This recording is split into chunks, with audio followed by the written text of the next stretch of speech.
You know, in my job as an editor, quite often I get asked if I can chop out a little bit of an entire project.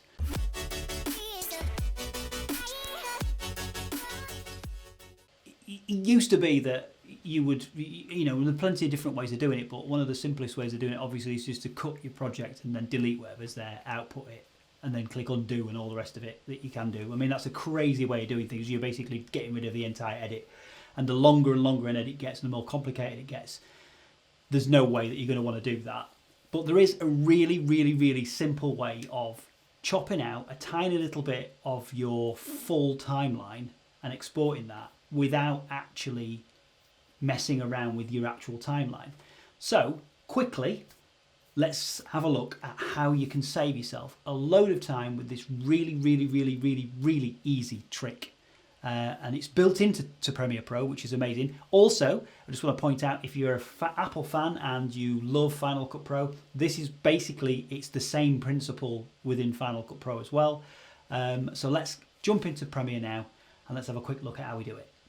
Okay, so we're in Premiere Pro and we've got our timeline set up, and as often happens in the corporate world, somebody comes up to you and says, or they email you or they stood at the side of you and they say, oh, that little bit there that's just been said, can you cut me that out and send me that, because I want to either use it in something else or I want to send it to the respective person so they can check to make sure they're happy with what's actually been said, what they said at the time, and how it looks, etc, etc.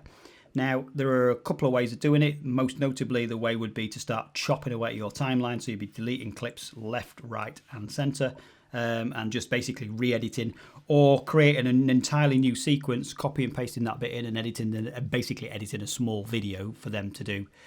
So you just go up to File, New, and then Sequence, and then you get another sequence up here, and you can then just copy and paste your clips inside.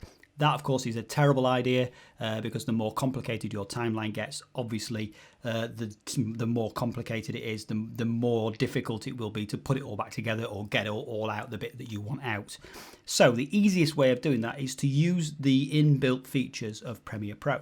So what we would do is you would find the bit that you want to actually get out of your timeline, scroll to it, you scrub along, and you get to where you want to be. So in my case, we're going to go with this bit here with this scary looking eyes that I've got going off there, and I hit I on my keyboard, and then we scroll along to a point where we want to finish. So we're happy with that little bit, so that's the bit that they want. Hit O on your keyboard, so you've got an in and out point set within your timeline now. So normally we would set in and out points up here. As quick editing tools, we drag that straight in, so you've got a rough idea of what each clip's length is going to be before you put it on your timeline, as I've shown in other videos. However, in this case, we're going to do it directly in the timeline, and there is a reason for that. So once we've got that in and out point, you can see that it's highlighted in lighter color, all the bit that we're actually highlighting, and that scrolls right down to every clip that you've got. So that includes all the special effects, all the sound, any color grading or anything else that you've done to it in that particular moment. And then from there on, what we'll do is go to File and then Export. And this is all stuff you would do as normal. It's rendered that clip in now. And what we're actually going to do is we're going to go down to Source Range. Now, we've got the entire clip.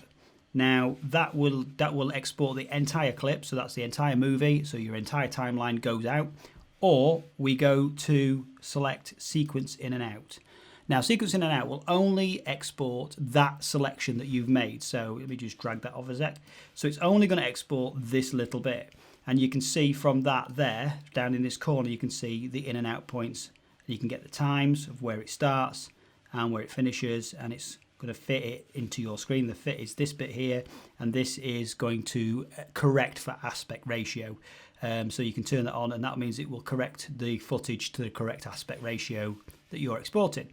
From that point on, from selecting that and making sure that's all selected, you can then just go ahead and export it as you would normally export it, whatever that may be. If you want a low-res preview, obviously uncheck maximum render depth, do a 1-pass VBR rather than a 2-pass, because you don't need to do a 2-pass there, and uncheck use maximum render quality. Click export, and you get yourself basically a rough daily of that, or a rush of that one little strip of your timeline.